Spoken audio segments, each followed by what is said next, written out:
maravilhosas! Que delícia estar aqui com você em mais um programa Guardiãs do Lar. É muito bom estar com você e muito obrigado por me permitir entrar aí na sua casa. Eu não sei se você está me assistindo no seu quarto, na sua cozinha, na sua sala, não importa. O que importa é que nós estamos juntas para mais este programa. E hoje eu trouxe uma convidada muito especial, mas eu vou apresentá-la depois desse bloco, tá bom? Então segura aí, vamos falar muito sobre autismo. Então eu estou vestida de azul, com a camisa do Brasil para representar o nosso país também, em homenagem ao autismo, mas calma. Então, se você conhece alguém que está passando por isso, que recebeu um diagnóstico recentemente, então senta que lá vem muita história da boa, para você saber que sim, existe vida. Então vamos lá para o nosso momento de reflexão. Hoje o nosso tema de reflexão é encontrando um lugar de paz. Vamos lá, pega a sua Bíblia, se você tem a sua Bíblia aí. Filipenses 4:7 diz assim, ó: e a paz de Deus, que excede todo o entendimento, guardará o coração e a mente de vocês em Cristo Jesus.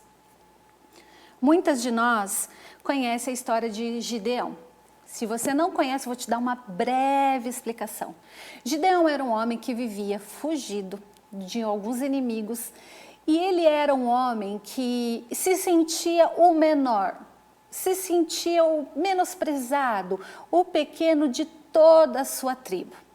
E este homem, ele tinha muito medo de liderar, ele tinha muito medo de estar à frente de alguma coisa. Então ele sempre se escondia do inimigo, até que teve um dia, anjos visitaram Gideão quando ele estava executando o seu trabalho. E trouxe para ele uma ordem de levantar um exército e lutar. Pensa no homem que não se sentia nem capaz de ser líder da própria tribo, da sua própria família. Imagine de um exército. Aí Gideão fez várias provas com Deus e não teve outra alternativa. Ele teve que lutar. Mas vamos voltar aqui para o foco. Nós contamos as histórias sobre como Gideão malhava o trigo e como venceu as circunstâncias por meio da obediência ao Senhor. Ele podia ter muito medo, ele podia ter sido um covarde em outras situações, mas se tem uma coisa que ele foi um homem obediente. Mas hoje eu quero falar com você mais profundo nesse acontecimento bíblico e trazer para aqui, para este programa, algumas reflexões acerca da paz que Gideão encontrou em meio a um cenário desfavorável e a empreitada que ele estava seguindo. Vamos lá? Israel havia se afastado do Senhor, sendo infiéis a ele, e o próprio Deus os entregou às mãos dos midianitas, que eram os inimigos de Israel. Por 7 anos, tudo que eles plantavam era roubado, e todas as suas terras também já não eram mais deles. Israel vivia em uma atmosfera de destruição, uma atmosfera de desesperança, causada por seu próprio pecado. Mas certo dia, um anjo do Senhor visitou um homem chamado Gideão, enquanto ele malhava o trigo no lugar que servia para esmagar as uvas. A uva ela é feita naquele lugar de esmagar, então as pessoas tendem a subir em cima e ficar esmagando, ou hoje, tecnologicamente falando, já tem o lugar de esmagar automaticamente. Gideão estava ali trabalhando com trigo e produzir o vinho. E aqui está uma lição fantástica. No tempo de adversidade e escassez, Gideão não parou de trabalhar, mas utilizou o que ele tinha nas mãos até que o Senhor viesse e restaurasse a sua sorte. Era um israelita que estava imerso naquela realidade, mas quando Deus o encontrou naquele lugar, dando o seu melhor, malhando trigo, ele também entregou a ele uma linda missão, uma grande missão.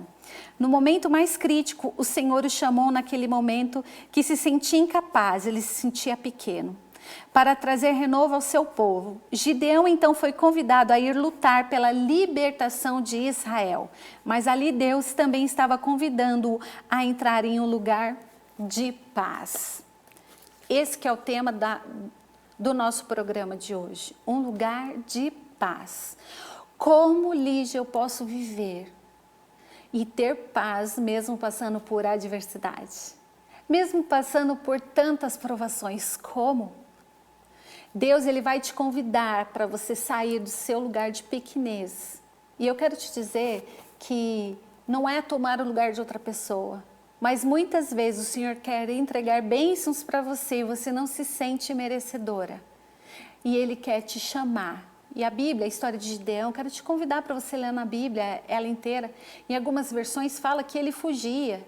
Ele estava ali malhando o trigo, aonde se esmagava a uva, porque ele estava fugindo do inimigo, ele estava escondido. Porque se o inimigo visse que ele estava fazendo trigo, aquele trigo ia ser para o inimigo. Então, muitas vezes o Senhor quer te chamar e você não se sente apta.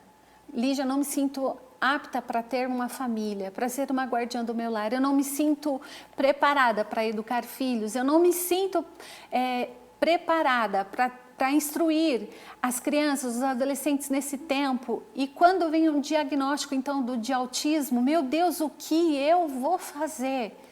Ei, o Senhor quer que você tenha paz, mesmo quando é convidado a guerrear. Vamos continuar?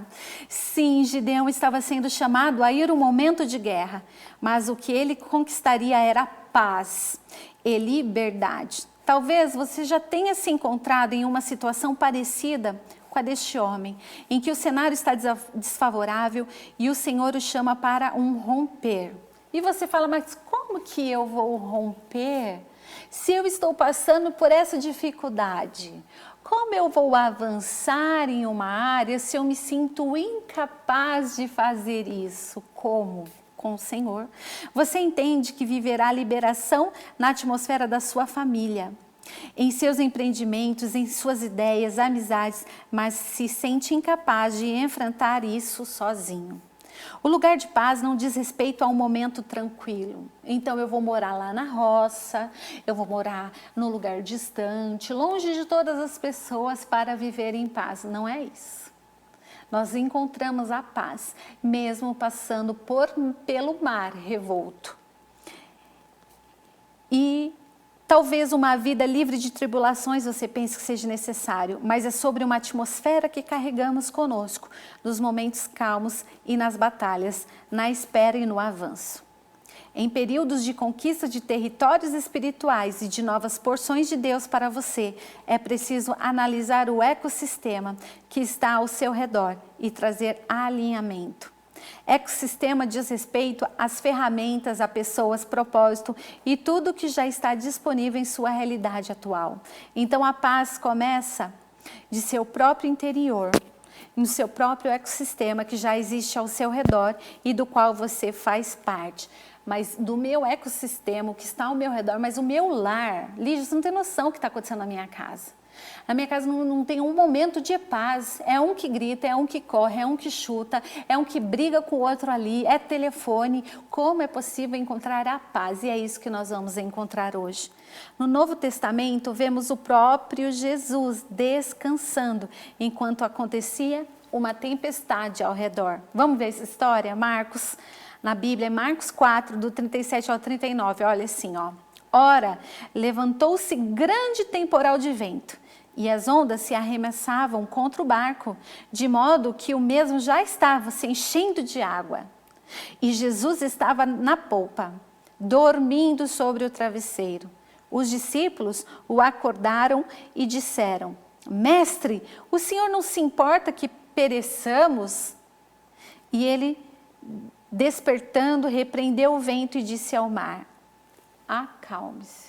Então eu penso que ele estava até meio sonolento e disse, acalme-se, fique quieto. O vento se aquietou e tudo ficou bem calmo. Descansar, ter paz em meio à tribulação é também desfrutar de tudo que Deus tem para você. Repare que em meio ao caos o Senhor estabeleceu a paz, mas isso só foi possível porque antes de dar ordem às ondas, Ele já estava descansando. Descansando em uma atmosfera, descansando em uma promessa, descansando em confiança e em segurança no seu Pai. Lígia, mas como é possível isso? Só confiando em Deus. Qual é a atmosfera desafiadora? Qual é o reboliço que você está vivendo? Confie. Então, em Juízes 7, a palavra de Deus nos mostra que, com 300 homens, o exército de Gideão avançou e o Senhor realmente entregou os inimigos em suas mãos. Então, Gideão não só experimentou a confiança em Deus, como conquistou a paz para o seu povo. E no decorrer dessa história de Gideão, ele começa a recrutar os homens de Israel. E ele foi falando, os homens foram vindo. Até que chegou uma parte que o Senhor falou assim para ele: Gideão, peça para os homens beberem água no rio. E os homens começaram a beber água. O Senhor falou assim: aqueles que bebem água sem estar atento, você descarta. Eu quero aqueles homens que bebem água, assim como um cachorro que bebe água e sempre atento ao que está acontecendo ao redor. Esse vai ser do seu exército. E somente 300 homens. 300 homens para lutar contra uma nação inimiga era a mesma coisa que quase ninguém. Mas a vitória foi conquistada. É possível que para adentrar em um momento de bonança, você precisa ir para a guerra.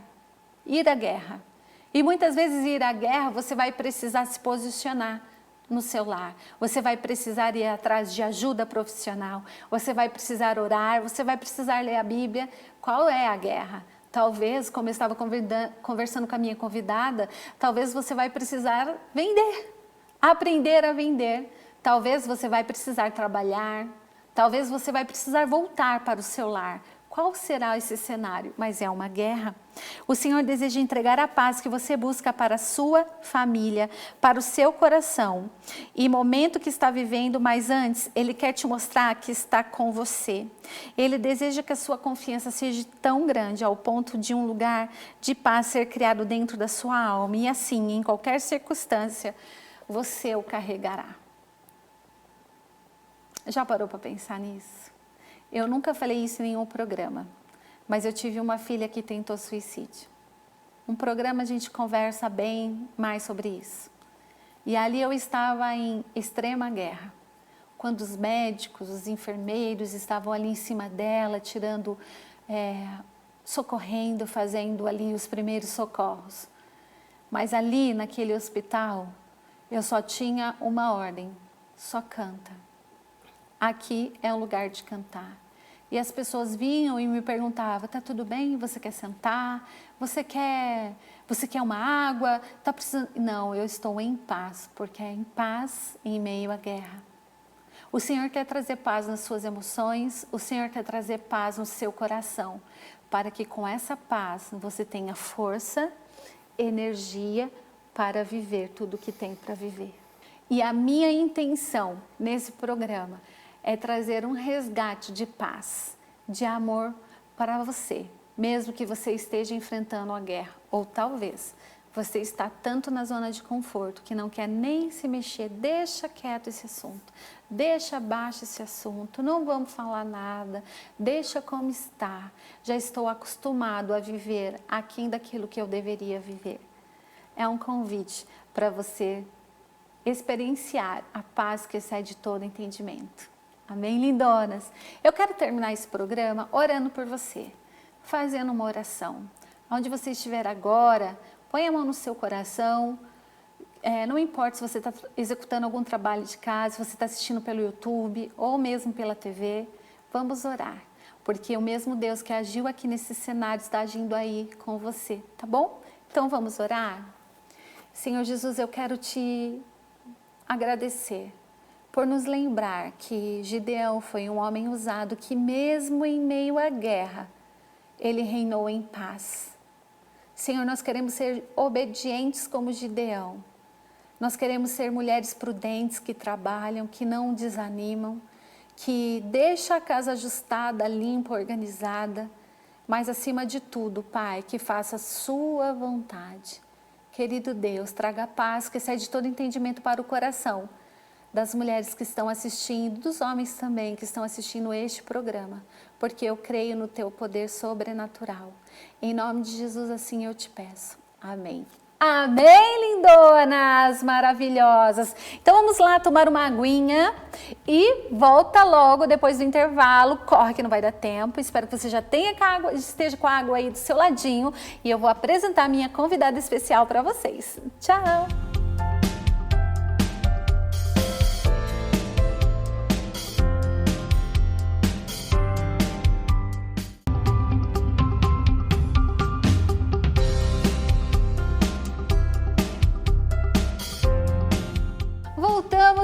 maravilhosas e eu quero apresentar para vocês uma convidada muito linda, conheço há muitos anos. Com ela eu dou várias risadas, mas o riso é solto. E antes de falar do tema que ela trouxe para nós, vai trazer para nós, eu quero que vocês tenham o privilégio de conhecer a Silvane Benck. Maravilhosa! Ai, que delícia te receber nessa mesa. Muito obrigada pelo seu sim, obrigada por desprender... Gratidão do meu coração. Desprender sua tarde, vir aqui, contar sua história. E eu sei que muitas pessoas estarão aí sendo comovida por ela, tá bom? Então vamos lá, vamos começar? Vamos. Bom, eu vou apresentar a Silvane Benck.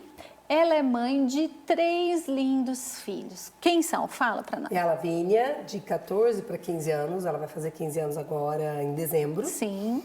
Temos a Laura, de 8 anos, e o Davi, de 4 anos. De 4 anos. Sil, a maternidade sempre foi algo fácil para você? Não, de modo algum. Sempre foi muito desafiador. Você é casada há quanto tempo? 18 anos, eu vou fazer agora dia 27 de novembro. Com 2 anos e pouquinho, eu e o Jonatas resolvemos ser pais, né? E todas as minhas gestações sempre foram planejadas por nós, né? A gente desejou, a gente queria ser pai e mãe naquele período da nossa vida. Então, quando eu engravidei da Lavínia, depois de 2 anos e pouquinho de casada, eu já comecei com episódios de sangramento e já foi uma gravidez com problemas de hipertensão. Ela precisou nascer prematuro e porque naquela época eu era obesa mórbida. Então eu estava com mais de 120 quilos e o médico falou para mim: Silvane, deu tudo certo, Lavínia nasceu de 8 meses, porque né, não tinha mais condição, a pressão subiu por causa do peso e tal. Ele falou: quer ser mãe de novo? Faça o favor de emagrecer. Então, passado um tempo, eu voltei a desenvolver a hipertensão, né? Mesmo sem estar gestante? Mesmo, porque depois que ela nasceu, estabilizou a minha pressão arterial, só que quando eu fui morar em Caraguatatuba, com essa coisa de altitude, bom, foi isso que o médico me falou, né? E aí eu tive esse problema com a pressão alta novamente e aí foi a hora que ele falou assim para mim: você não tem condição, você precisa emagrecer. Foi quando eu passei pela bariátrica. Para quem não sabe, é redução do estômago, né? Fiz a bariátrica em 2010. Emagreci na época em média 47 quilos, 48 quilos. E aí pensei, pronto, agora eu tô ótima, né? Consultei meu médico, vou engravidar, quero engravidar. E aí ele falou, daqui 2 anos, eu na ansiedade de 1 ano de bariátrica eu engravidei. Ali começaram os maiores desafios da minha vida, né? Em 2012 eu engravidei. Com 14 semanas de gestação, eu sofri um aborto. E não foi um aborto espontâneo, assim. Quando eu falo espontâneo, não foi uma coisa rápida. Sim, demorada. Isso, eu comecei a sofrer muito de dores de parto. Uau. E a partir desse problema, né, eles não fizeram uma biópsia nem da placenta, nem do bebê, do feto. Mas eu vi o feto, conheci, era uma menina, enfim. Vivi esse trauma, fiquei muito entristecida na época, num luto terrível. Quando foi em 2013, eu quero engravidar de novo, deu 5 meses, engravidei novamente, mais uma vez, 14 semanas de gestação, 12 horas de trabalho de parto, de 5 em 5 minutos de contração até perder mais um bebê. Nesse período, assim, eu já estava assim, chega, não quero mais. Quantos anos tinha do primeiro aborto para o outro? Eram só 5 meses de diferença. Só 5 meses? Foi, porque em 2012, dezembro de 2012, no dia 24 de dezembro de 2012, eu perdi o segundo filho, né, a segunda filha, mais o primeiro aborto. Em 17 de julho de 2013, eu perdi o segundo bebê. Mas você queria engravidar? Queria. E você sempre quis ter muitos filhos? Porque 3 não é muitos, né? Eu e o Jonatas, a gente sempre quis uma família grande, porque ele é de família grande, tem 6 irmãos, né? Eu também tenho 4 irmãos. E com isso, assim, pelo menos, a gente falava pelo menos 3. Né? Entendi. Então, tivemos a Lavínia. A Lavínia foi uma criança muito tranquila, então dava aquele ânimo, né? Porque a gente ouve muito assim, né? Ai, se tivesse esse filho mais agitadinho e tal, eu não... Desanimava. Desanimava. Deixa quieta a situação. Só que a gente, na verdade, a gente esquece, né? Verdade. A gente acaba esquecendo e tem outro. E aí, quando eu tive esse segundo aborto, então eu fechei meu coração, falei, não quero mais, chega, eu não vou sofrer mais isso. Fiquei bem traumatizada. Então, a Lavínia passava a orar, assim, para toda a casa ouvir. Senhor, põe um bebê na barriga da minha mãe, mas põe um bebê que nasça. Uau. Ela tinha 4 para 5 anos, na época. E eu falei, Jesus, não vai dar. Né? Um dia, eu levando ela para a escola, ela falou para mim, mamãe, eu não posso ser só eu, sabe por quê? Acabei de perceber, eu tenho a tia Mari, eu tenho a tia Cris, eu tenho a tia Cristina, eu tenho o tio Gessé, eu tenho a tia Fábio, tio Kit. Como é que eu vou, meus filhos não vão ter tios? Vai ficar muito estranho para mim. Falei, meu Deus do céu, eu não posso privar essa criança disso. Falei, Jesus, então, fala comigo. Num aniversário, em julho de 2013, eu fui Foi em julho de 2013, na verdade eu tinha perdido 2011 e 2012. Em julho de 2013 eu fui num aniversário e ali o Senhor falou comigo através de uma pessoa que nunca nem tinha me visto, que eu iria engravidar, que o Senhor estava purificando meu ventre de algo que eu nem sabia que eu tinha na época, né? E que nasceria, que daria tudo certo. Em 2013, naquele dia, naquele aniversário, a partir dali eu já não evitei mais, engravidei 14 dias depois, a minha menstruação já atrasou. Então você é uma mulher muito fértil. Muito fértil. Parava de evitar, eu e meu marido já engravidava. Então assim, a Laura foi dia 21 de julho, no início de agosto, minha menstruação já atrasou, então eu já estava grávida dela. E foi assim, dos filhos que nasceram, foram os episódios de maiores sangramentos e mais desafiadores do que dos que eu perdi, porque todos eu tive sangramento, mas eram escapes, até que se dava o aborto. Da Laura eram coágulos, eram assim, falei, tô abortando, né? E aí a Laura nasceu com 38 semanas, foi assim muito especial, porque Deus foi me cercando durante toda a gestação, assim, vai nascer, fique tranquila, vai nascer. E ela nasceu. Foi uma benção, 2014, eu falei, tá tudo certo, chega agora, vamos fechar essa história, né? Um belo dia, eu estava na igreja novamente, o Senhor falou assim para mim, eu vou te dar um bebê, mas vai ser um bebê para se cumprir o meu propósito. Eu falei, não, Deus, não precisa, eu estou super bem assim, o Senhor respeita a minha escolha. E aí, em 2016, no finalzinho, essa foi a única gestação que, assim, ela aconteceu segundo e perfeitamente na vontade de Deus, não como as outras. Porque as outras eram assim, a minha vontade com a do Jonas e a de Deus junto. Entendi. Sabe? Mas essa veio assim. E aí a gente engravidou, eu vivi mais um aborto em 2016, dia 18 de dezembro eu perdi outro bebê. Só que daí foi diferente. Foi como uma filha amada de Deus, porque os outros 2 abortos eu era extremamente órfã. Então eu achava que... E o que é ser órfã? Só para as meninas entenderem ali na Eu entendia Deus como um Deus supremo, soberano, criador dos céus e da terra, de tudo que há nela, que eu deveria honra, reverência, adoração, mas eu tinha muito medo. E ele era punidor. E de pessoas que não tinham feito nada de errado, como eu. Então imagine as pessoas que faziam coisa muito errada. E também tinha os queridinhos de Deus, então não sei por que ele escolhe alguns para fazer muito mais felizes, quando na verdade é só a pessoa que sabe da vida dela, né? Porque Exatamente. a aparência, uma foto eterniza momento, né? Um Instagram, ele vai vender uma imagem que às vezes não é aquilo, Exatamente. Né? Então, para mim, tinha os queridinhos de Deus e definitivamente eu não era uma. Até mesmo por conta da minha família, meus pais haviam se separado, então eu já vinha de uma bagagem de traumas, né? Na infância, na adolescência. Mas, quando eu perdi esse bebê de 2016... eu havia ouvido uma única vez uma canção de uma cantora chamada Ana Nóbrega e essa canção eu não conhecia, assim, a letra da canção, sabe? Eu só conhecia de cantarolar, assim, eu só sabia a melodia musical dela.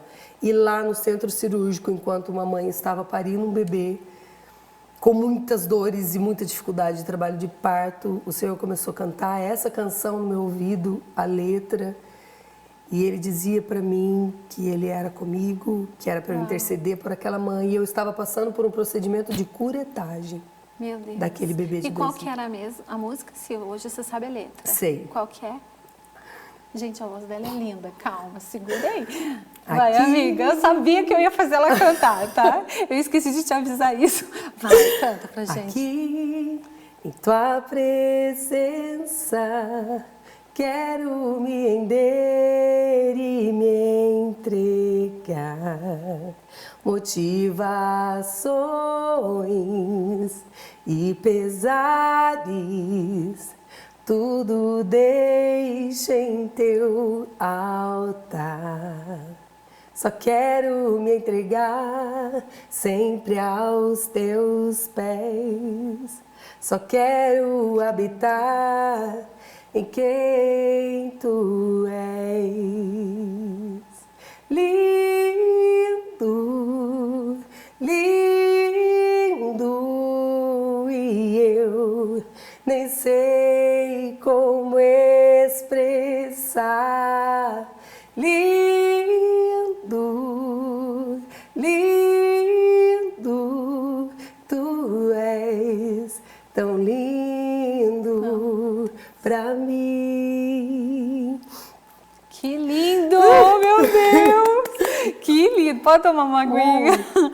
E aí, amiga, aí você cantou, a mulher tava tendo neném? Eu cantava e a enfermeira dizia assim pra mim, são momentos momentos da minha vida muito marcantes, onde eu via que o Senhor estava o tempo todo comigo.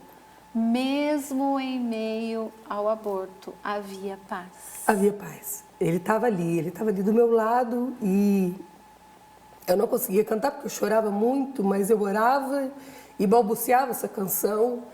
E foi tão extraordinária essa experiência porque eu não conhecia a letra, eu só conhecia a melodia e ela foi vindo assim na minha mente. Então eu sabia que era ele cantando para mim, né? E aí quando eu olhei para o lado e vi aqueles bercinhos que ficam no centro cirúrgico assim que o bebê nasce, daí eles fazem todos aqueles procedimentos, põe no bercinho, traz perto, aquela coisa arada toda. Quando a enfermeira olhou para mim, eu olhei para o bercinho assim, vazio, e aí ela falou assim para mim, hoje está vazio. Amém. Aí eu falei, só de pensar em voltar para um lugar desse, aí ela falou, calma, descansa, vai ser no tempo dele. Uau. Quando eu saí daquele centro cirúrgico, que eu fui para o quarto do hospital, o médico falou para mim, Silvane, era um hospital escola, então assim, passa toda aquela ronda, né, dos alunos com o doutor e falando sobre tudo que eu tinha passado, e aí para eles eu era uma incógnita, porque assim, não tinha justificativa todos aqueles abortos. Aí ele falou, agora nós vamos fazer uma biópsia dessa placenta desse bebê, nós vamos descobrir o que você tem. Eu até achei injusto na época, só que eu fui descobrir que isso é um procedimento, assim, para conseguir uma biópsia de um primeiro aborto, você tem que entrar com uma ação, junto com o advogado, né? Você achou injusto porque deveria ter feito isso a primeira vez? Desde o primeiro. Uhum. Mas isso eu já descobri, assim, não é só pelo SUS, é pelos convênios também. Entendi. Tá? Uhum. Enfim. E aí eu ouvi aquele monte de bebê chorando em maternidade, que é normal, né? E ele falou para mim, olha, você vai receber alta depois das 3, tal, eu vou dar o papelado da sua alta. Eu falei, doutor, você não consegue me dar alta um pouquinho antes? É injusto para mim, tá? Que o meu leite começou a descer. Nossa. Eu falei, é injusto. Você se lembra, você foi, né, com a sua visitar. E eu falei, é injusto eu estar aqui, ouvindo esses bebês chorando. E aí ele falou assim para mim, eu vou ver o que eu consigo. Quando ele voltou, ele falou que era umas 10, 11 horas da manhã. Ele falou, eu já consegui sua alta, tá? Pode ligar pro seu marido vir te buscar. E, outra coisa, daqui 3 meses você já pode engravidar. Eu falei, doutor, a 5ª gestação, né? 3º aborto, eu já tenho 2 filhos, não preciso, meu marido vai operar. Aí ele falou, não sei, o futuro a Deus pertence. Uau. A hora que ele falou isso pra mim, Lígia, eu falei, de novo, mais uma confirmação. Eu vou engravidar de novo, cara, não acredito. Então, assim, não foi. Maternidade pra mim, eu sempre falava pro Jonathan, Silvane, engravidando, gravidez com Silvane uma evento. Aventura. Uma aventura. É uma aventura. Você falando de Gideão aí no início, e eu pensei assim, meu Deus, é isso. Quando eu engravidava, eu sabia que eu estava entrando numa grande batalha. Uau. Sabe? Sair da zona do conforto e conscientemente, voluntariamente, deliberadamente, você entrar numa batalha porque você achou que tinha que entrar. Pronto, do dia para a noite, quando você engravida, você descobre o positivo, por que que eu fiz isso comigo? Era a primeira coisa que eu pensava. Aí quando vinham os episódios de sangramento, então... Sil, e depois disso? Você engravidou depois de quanto tempo? Chegou 2016, né? Vivi esse aborto. Quando foi 2017, um casal de amigos meus muito queridos falaram assim pra gente. Na época a gente não tinha convênio. Sil, vai fazer a vasectomia do Jonatas, a gente não aguenta mais ver você passando por isso. Eu falei, não, o Jonatas vai fazer e tal. Mas o que vocês estão esperando? Eu falei, não, ele vai fazer pelo SUS, então tem toda uma triagem. Não, quanto que é? O valor é alto, é X e não convém, né? Agora a gente não tem. Cadê o número da conta que nós vamos... Pá, depositaram pra gente o dinheiro. Lígia, quando entrou aquele dinheiro na minha conta, aí eu falei, Jesus, é isso? É uma porta que o Senhor está abrindo para eu passar? O que é? Porque meu coração se fechou. Entrou 2017, eu falei, eu não quero manipular meu marido. Eu não quero falar nada acerca das minhas emoções, porque eu estou vivendo mais um luto. Né? Eu quero que o Senhor confirme no meu coração se isso vem do Senhor ou não. Porque eu nunca consegui dizer não para Deus. Uma coisa que eu nunca consegui dizer. Não vou fazer o que o Senhor quer. Daí eu fui cercada de tudo quanto é lado. Era no culto feminino, sabe? Ia numa casa de uma amiga, ia não sei não onde. Que era para o próximo filho. Que eu teria mais um filho. Passou um tempinho, aquele dinheiro estava guardado. E eu orava assim, Deus, o Senhor quer me dar esse filho, o Jonatas não vai conseguir operar. Eu não vou falar para ele não operar, não vou falar para ele não orar, ou para ele orar, nada disso. Ele está decidido. Só que o que acontecia? A agenda do médico com ele não batia, o médico ia para um congresso. Enfim, Lígia, ele passou... Os dois tentaram por 5 vezes no ano marcar a tal da cirurgia vasectomia. E não conseguia. Chegou um momento que o Jonatas foi cercado por uma palavra também assim, não seja escravo do medo, e ele falou, pronto, não vou mais... Vamos cantar a música? Não seja escravo do medo. Vai, gente, eu adoro, vai. Com uma melodia, ele me encontrou, me secou com uma canção e me libertou dos meus inimigos. Tudo a ver com Gideão, não? Dos meus medos me salvou. Se liga nessa parte. E eu não sou mais escravo do medo. Eu sou filho de Deus. Você também. Eu não sou mais escravo do medo. Eu sou filho de Deus. Uau! E aí Jonatas decidiu não ser mais escravo. Foi um negócio tão assim forte também, muito marcante, porque o pastor que pregou naquele dia, ele colocou assim uns tijolos, sabe? E ele falou que simbolizava, cada tijolo simbolizava um tipo de medo. E eu estava cantando nesse dia na banda, o Jonatas tocando, cantamos essa canção, aí o pastor falou, você que tem um medo para vencer hoje, você vai pegar esse tijolo, você vai quebrar. Uau. Ele largou o violão, parou de tocar, pá, quebrou. Lá no chão, na igreja, assim. E quando isso aconteceu, ele voltou. Quando chegou em casa, o Jonatas é muito assim, racional, ele é muito tranquilão. Então, agora a gente vai engravidar, tá bom? Não vou mais fazer a vasectomia, vou devolver o dinheiro para os nossos amigos, porque a gente... Eu não sou mais escravo do medo. Uau. Eu falei, nossa, agora já era. Sil, mas depois do intervalo a gente vai saber o que aconteceu. Vamos brindar? Vai tomar água, toma uma aguinha, refresca a cuca e a gente já volta. Te Isso. espero.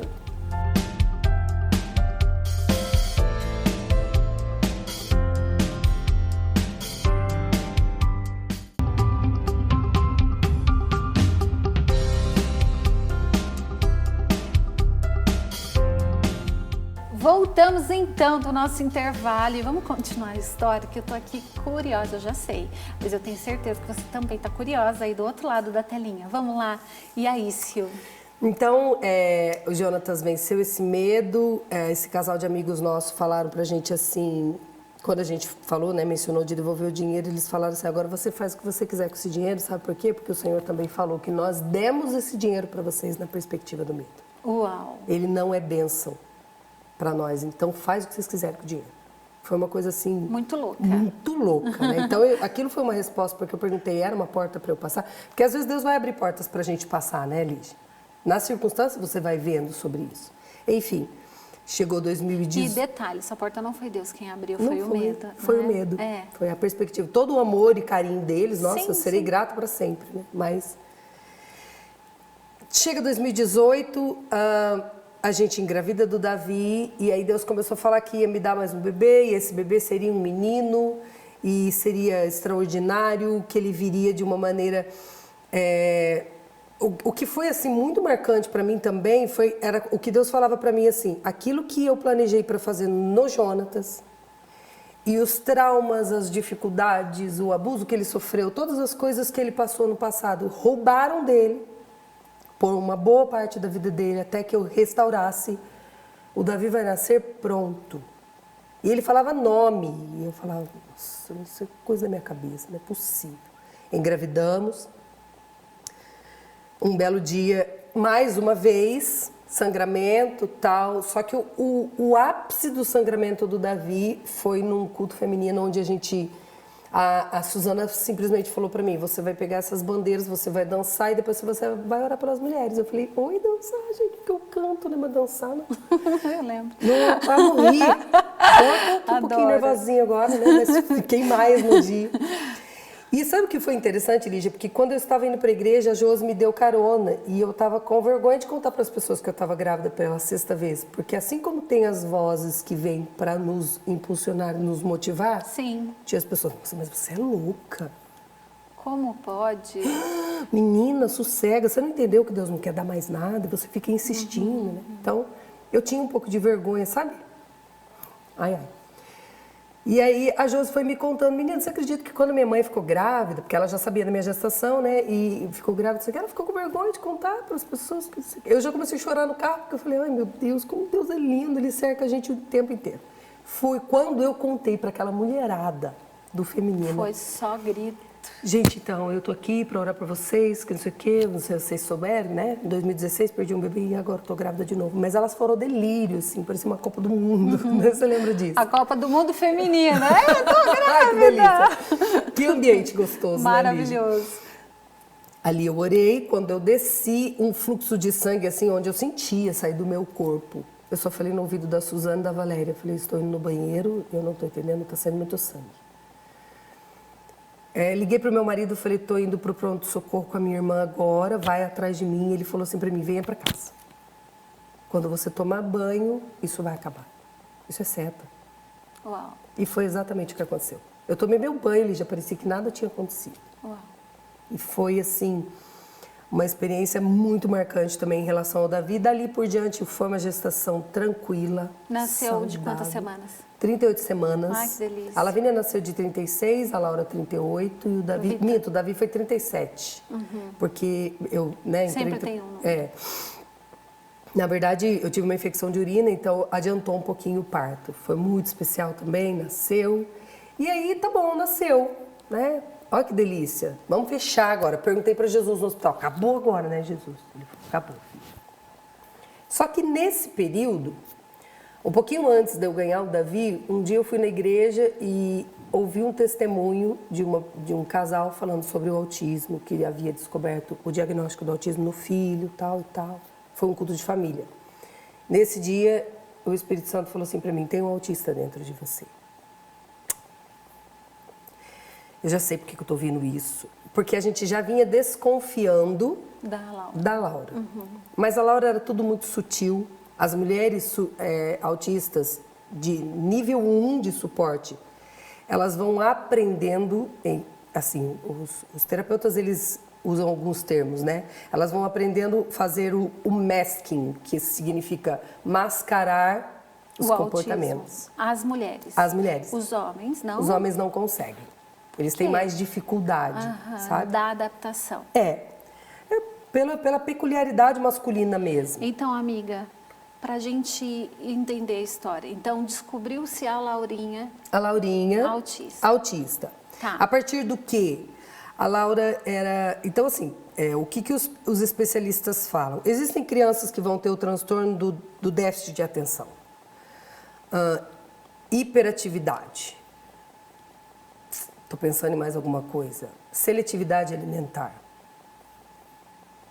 Transtorno de ansiedade generalizada. Existem transtornos. Transtorno auditivo central, né?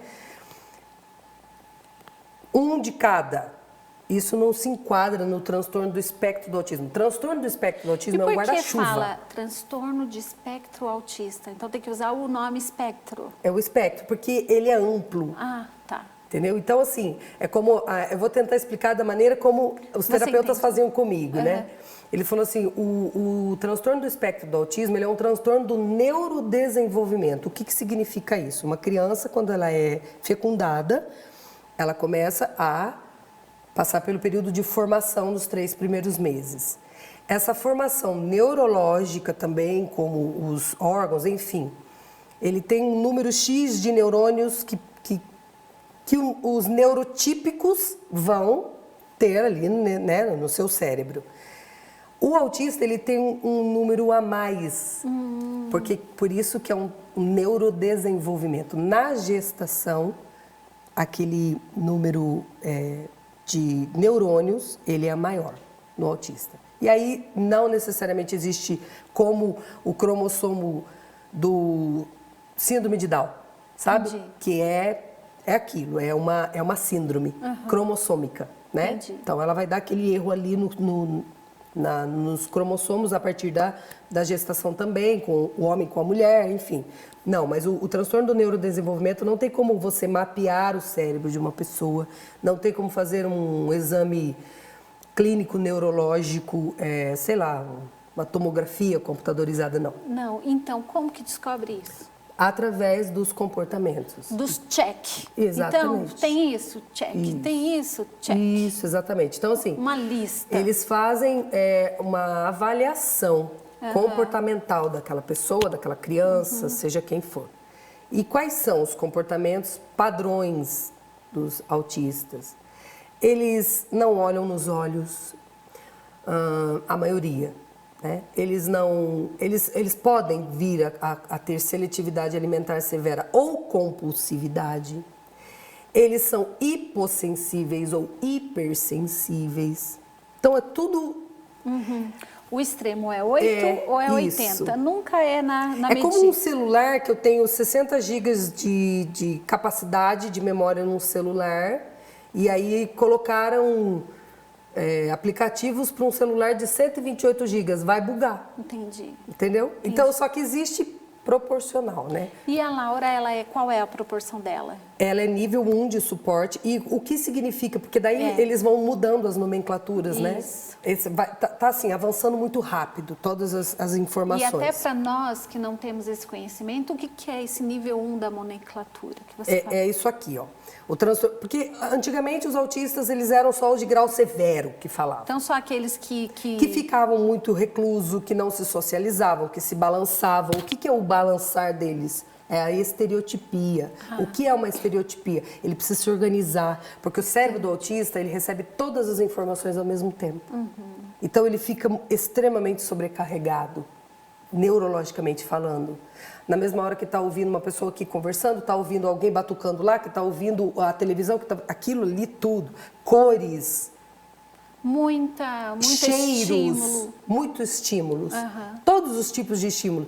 Existem comportamentos assim no autista, por exemplo, o Davi. O Davi, ele chega na igreja, que tem o pastor pregando, que tem a criançada fazendo barulho na salinha, que tem a banda que tocou. Tudo aquilo é tão estímulo para ele que a primeira coisa que ele faz, ele apaga a sala. Apaga a luz. Apaga a luz e as crianças já estão acostumadas. Porque ele precisa de alguma coisa para regular ele. Entendi. Entendeu? A Laura, ela para se autorregular, ela assiste um desenho que é muito estimulante para ela, ela tem um desejo desenfreado de entrar na televisão. Aí ela começa a andar em volta assim da mesa. Isso é uma estereotipia, pode ser andar também. Andar, pular, se balançar as mãos. E por que você procurou ajuda para Laura? Na verdade, Foi por conta da foi a alimentação? seletividade alimentar. Ah, legal. Era só o que a gente conseguia ver de diferente nela. No mais, para mim, ela era uma criança tímida. Ela demorou só um pouquinho mais a falar do que a Lavínia. Porque ela se socializa. Ela se socializa. Só que o que a gente começou a perceber depois? Se socializa do jeito dela. Aham. O que ela fazia quando pequenininha? Ela levava um brinquedo para a amiga, porque desmistificar isso aí também. O autista não se socializa, não é verdade. Existem autistas que são apaixonados por pessoas. Tipo... Eu e a Laura. Porque aí eu vim descobrir que eu sou autista. E como foi para você descobrir que você é autista? Foi libertador, Lígia. Porque o diagnóstico tardio para mim trouxe respostas e nomes de muitas coisas que muitas vezes eu pensei, eu devo ser louca. Eu Por não sou exemplo? normal. Por exemplo, eu sempre gostei de pessoas, eu sempre gostei de me socializar, eu sempre gostei de festas. Sim, muita gente. Muita gente, papiar, tudo, mas aquilo me dava uma sobrecarga social. Mas tudo tinha um limite. Aí dá uma ressaca. Eu chegava em casa, eu estava irritada, eu estava estressada, eu estava com vontade de xingar todo mundo, eu estava com vontade até de chorar. Eu ia num shopping, numa praça de alimentação, depois de 2 eventos que eu já tinha ido, aquilo era muito desgaste para mim. E para o meu marido e minha filha mais velha entender isso. Mas, gente, a mulher estava boa agora. Não, mas agora eu não tô. Entendi. E todo mundo falando, é bipolar? Não, E o que mais né? que você se descobriu? Coisas que eu fazia quando criança que eu comecei a desenvolver assim, não, mas peraí, riram de mim disso. Sofri bullying disso, então eu não posso fazer mais isso. Então eu tenho que imitar a outra que está fazendo. O que você fazia? Eu não entendia, os autistas são literais, eu não entendia piadas, Ah, eu não entendi. entendia sarcasmo, Entendi. ironia. Até hoje eu me pego com um pouquinho de dificuldade, não que eu não saiba fazer, porque eu aprendi. Sim. Porque a gente aprende as coisas. E o seu né? é grau leve, pode falar? Pode falar. O que eles não usam mais esse nome leve, porque não é leve, tá? No dia a dia, um autista leve não é leve, porque Entendi. ele vai ter as suas dificuldades. Então é né? grau 1. Nível 1 de suporte. O que é nível 1 de suporte? O autista nível 1 de suporte, ele consegue aprender a tomar banho sozinho, Ler, a ir para a escola, a escrever. se limpar no banheiro, sabe coisas comuns? Escovar Sim, os dentes, sim. isso é nível 1 de suporte. Nível 2 de suporte, nível 3 de suporte, vai ter mais dificuldades. E o Davi também é autista. E aí, pronto, Davi, entra a pandemia, o Davi começa a brincar, como a Laura, brinquedo para eles não são usados como ele foi fabricado. Não foi fabricado. O carrinho é para andar? Não, ele pega a rodinha e fica ali, ó. Porque Observando é interessante. os detalhes. Deita no chão, assim, ó, no bracinho e fica horas ali. É interessante aquela rodinha rodando para ele. Hiperfocos. Ele é apaixonado pela patrulha canina, ele é enlouquecido. A Laura, o hiperfoco dela desde muito pequenininha é a festa de aniversário até hoje. E se a gente comemorar a festa de aniversário do primo, dos amigos, ela entra numa crise, entendeu? Tem que cantar parabéns para ela. E como ela não tem filtro, porque os autistas também não têm filtro. Não é que a autista não sabe mentir, tá, gente? O autista não é santo. Essa coisa do meu anjo azul, não é nada disso, né? São pessoas... Existe isso, anjo azul? Porque tem gente que fala meu anjinho azul, meu anjinho não cor-de-rosa. é santo. Entendi. Mente, mas mente não sabendo mentir. Entendi. Entendeu? E o Davi, Mostra. o Davi é qual grau? Ele transita Entre? nível 1 e nível 2 de suporte, porque ele tem atraso na fala e ele tem o TDAH. Entendeu? Então, ele tem o transtorno do déficit de atenção e a hiperatividade. E como foi para você receber o diagnóstico do Davi? O seu veio depois dele? Ou... Sim, junto com o da Laura. né? Tá. A Laura foi um luto do filho perfeito. Uau. Foi. Eu e a Lavínia e o Jonatas demoramos a aceitar. A gente tinha medo das pessoas... Até mesmo pela falta de informação. E eu até lembro que quando você queria mudar o cabelo dela... Não pode mudar. Não podia mudar. Rotina. Eles são apegados à rotina. Eles são apegados às mesmas roupas confortáveis. Eles não gostam de selos, assim. Um selo de uma blusa parece um bicho arranhando. Uau. E era assim comigo também. E aí, o que minha mãe falava pra mim? Essa menina é uma chata, uma fresca. Entendi. Porque no passado não tinha, Não né? existia isso. Autista era só aquele do grau severo. Sil, pra gente ajudar as meninas que estão aí do outro lado da tela, quando você soube a notícia, o que tem que fazer em primeiro lugar? Existe isso ou não? Sim, a primeira coisa que a gente faz assim, né? Porque alguém vai trazer um start para você ou o seu próprio coração. Essa criança está diferente das outras. Um professor de escola vai falar, olha, se isola muito. E quem falou com a gente foi o pastor Douglas. Ele falou para mim, se você não acha, né? E de primeiro eu tomei como ofensa, porque eu não tinha informação. Tanto é, Lígia, que hoje se as pessoas falam assim, nossa, que Deus te ajude, como se eu estivesse recebendo uma notícia, ou eu estivesse contando que eu tenho 2 filhos doentes, e autismo não é doença, entendeu? Autismo não é doença. Não tem Olha cura só pra e gente. não é doença. Não tem cura e não é doença. Não tem cura e não é doença, mas é um transtorno do neurodesenvolvimento. Tá, Sil, então a mãe descobriu, e aí ela tem que fazer o quê? Ela tem que ir atrás de terapeuta? Neurologista, psiquiatra, esses médicos, pediatra, neurologista, psiquiatra, neuropediatra, eles são os médicos que vão dar um laudo. A equipe que vai te ajudar a compreender é uma fono, terapeuta ocupacional, psicólogo, musicoterapeuta, nutricionista. Tudo isso envolve uma família que tem autistas. Exatamente. Sil, tá muito gostoso o programa, mas a gente já está com pouco tempo, nós já temos que terminar. Eu quero que você entregue para essa mãe que recebeu o diagnóstico e está com esse luto do filho perfeito. Ou então esse filho tem tanta dificuldade e essa mãe não quer nem ir atrás com medo de saber a resposta. O que eu tenho para dizer para você é o seguinte, eu não vou romantizar. Entendeu? E eu sei que existem mães que passam desafios maiores que os meus. Mas mãe é mãe. A gente ama incondicionalmente. Outra coisa que você precisa, primeira coisa que você precisa fazer, aceite o que o Senhor te deu.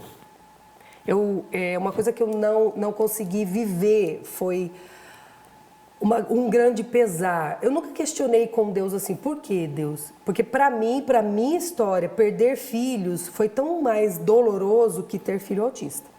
Então assim, eu tenho filho autista, mas ele nasceu. Isso que importava para mim. Uau. Apesar de que eu passei por esse luto do filho perfeito com a Laura, só que rapidamente, eu sou uma pessoa meio prática, sabe? Então eu passei assim, peraí, vamos entender esse negócio, como é que funciona. Gente, a partir do momento que eu descobri como era esse universo autista, dos neuroatípicos, eu me apaixonei. Para mim, hoje, as pessoas precisavam ser autistas, porque eles são apaixonantes, eles são pessoas puras, sabe? Eles são pessoas sem filtro, eles são pessoas... É aquilo ali. Não tem muita máscara com o autista, por mais que ele tente, sabe? Então, valorize quem ele é, valorize mesmo com as dificuldades.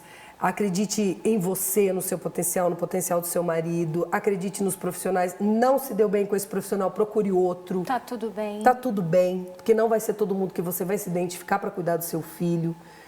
Não enxergue isso como a pior coisa da sua vida, porque não é. Deus te deu uma joia preciosa. E a coisa mais extraordinária e incrível que eu tenho são os meus 3 filhos. De tudo de lindo que Deus já fez na minha vida, meu casamento, minha história... Os meus filhos. É desafiador, é cansativo. Existem pesquisas que falam que as mães de autistas morrem cedo porque elas se esquecem delas para cuidar dos filhos. Então, se cuide, vai atrás de psiquiatra, vai atrás de neurologista, vai atrás de terapeuta. Hoje eu faço terapia, eu passo com psiquiatra, eu preciso desse cuidado, desse autocuidado. Eu preciso olhar para mim. Mas você passa por conta da situação das crianças, Exatamente. Não porque você é autista também.